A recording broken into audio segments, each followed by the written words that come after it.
If foundation express में हमारे सभी एस्पिरेंट्स का स्वागत है। आज हम लोग टॉपिक वाइज जीके जो सीरीज हमारा चल रहा है, इसके पहले वाले सीरीज हम लोग पढ़े थे भारत रत्न के बारे में, जो बड़ा ही मजा आया। सब बच्चा लोगों को बहुत पसंद आया, सारे एस्पिरेंट्स को देखकर बड़ा मजा आया। उससे बहुत ही चीज उसमें बच्चों को देखने सीखने को मिला। आज हम लोग एक नए टॉपिक को लिए हैं, पद्म पुरस्कार। यहाँ से भी कोई एग्जाम में बहुत भारी मात्रा में यहाँ से क्वेश्चन पूछे जाते हैं और जानकारी के दृष्टिकोण से ये क्वेश्चन जानना बहुत जरूरी है।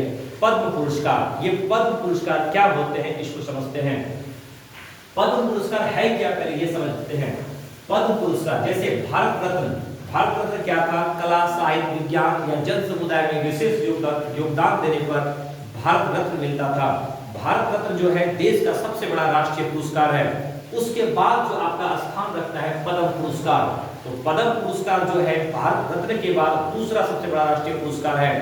ये पुरस्कार भी जो होते हैं किसी भी क्षेत्र में विशिष्ट योगदान, विशेष योगदान या विशिष्ट योगदान देने के उपलक्ष्य पर पद्म पुरस्कार मिला जाता है।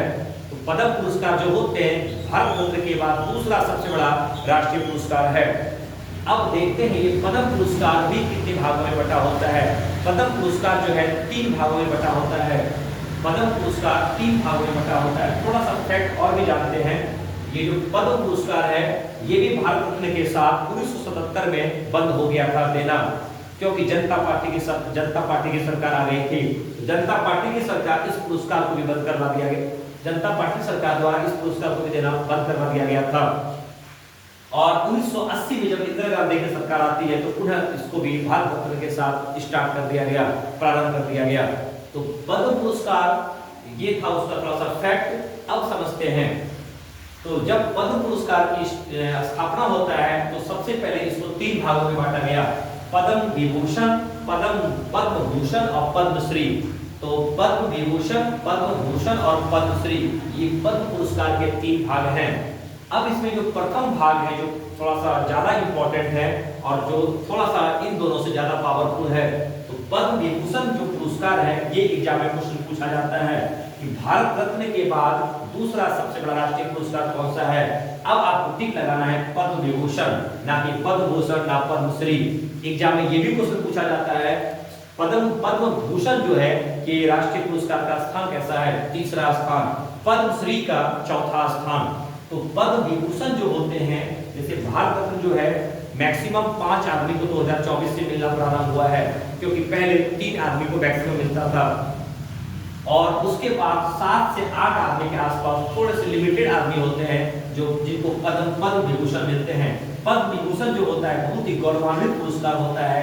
ये थोड़े से ज्यादा महत्वपूर्ण जो विशिष्ट योगदान देते हैं उनको मिलते हैं। पद्म विभूषण किनको मिलता है ये समझते हैं। सरकारी कर्मचारियों द्वारा दिया गया कोई विशिष्ट योगदान या फिर कोई किसी भी क्षेत्र में सरकारी कर्मचारी को छुड़ा के भी यदि कोई विशेष योगदान देते हैं उनको मिलते हैं। मतलब यहाँ आपको एक फैक्ट याद रखना है कि सरकारी कर्मचारी भी यदि कोई विशिष्ट योगदान देंगे हमारे देश के प्रति, उनको भी ये पुरस्कार मिलेगा। साथ में कोई अन्य भी अगर विशिष्ट योगदान देते हैं, अगर वो डिजर्व करते हैं पद्म विभूषण, तो उनको भी ये मिलेगा पद्म विभूषण पुरस्कार। और पद्म भूषण क्या है कि भारत देश का 3रा सबसे बड़ा राष्ट्रीय पुरस्कार पद्म भूषण। याद रखेंगे 3रा, आपको दूसरा में टिक नहीं मारना है।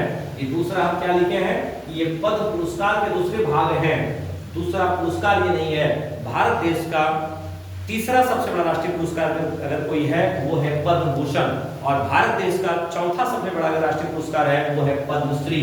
तो ये याद रखना है। पद्म भूषण किसको मिलता है, किसी भी क्षेत्र में विशिष्ट योगदान देने पर पद्म भूषण मिलता है। इसकी संख्या थोड़ा ज्यादा होता है, जैसे 15-20 के आसपास।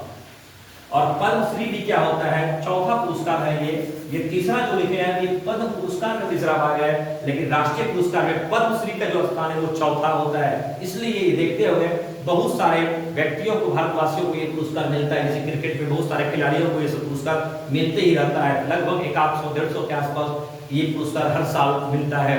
तो पद्मश्री जो आपका है 4था में आ गया, पद्म भूषण जो आपका 3रा हो गया और पद्म विभूषण जो आपका 2रा हो गया, भारत रत्न जो आपका हो गया वो पहला हो गया। तो पुरस्कार को हमने देखा, भारत रत्न जो है आपका पहला राष्ट्रीय पुरस्कार है, इसको आप याद रखें। पद्म विभूषण जो है 2रा, पद्म भूषण 3रा और पद्मश्री 4था। किसी भी क्षेत्र में विशेष योगदान देने पर ये पुरस्कार मिलता है। तो ये सब आप लोगों ने फैक्ट को देखा और इसी तरह आप लोग फैक्ट को बढ़ाते जाए, नॉलेज को एकत्रित करते जाए, क्योंकि बुद्ध बुद्ध से खड़ा बढ़ता है। Slow and study wins the race. इसलिए धीरे-धीरे फैक्ट को नोट करें बढ़िया से इसको, और टॉपिक वाइज जीके कॉपी बनाएं। उसके बाद उसमें सब फैक्ट को लिखें। हम वो सारे फैक्ट को रखेंगे जो जानना चाहिए। कहीं ना कहीं आपको एग्जाम में आ ही जाएगा क्वेश्चन, वहां आपका आत्मविश्वास बढ़ेगा। तो इसी तरह टॉपिक वाइज जीके आप लोग पढ़ते रहें और फिर हम मिलेंगे आपको जल्द टॉपिक वाइज जीके में। तब तक के लिए जय हिंद।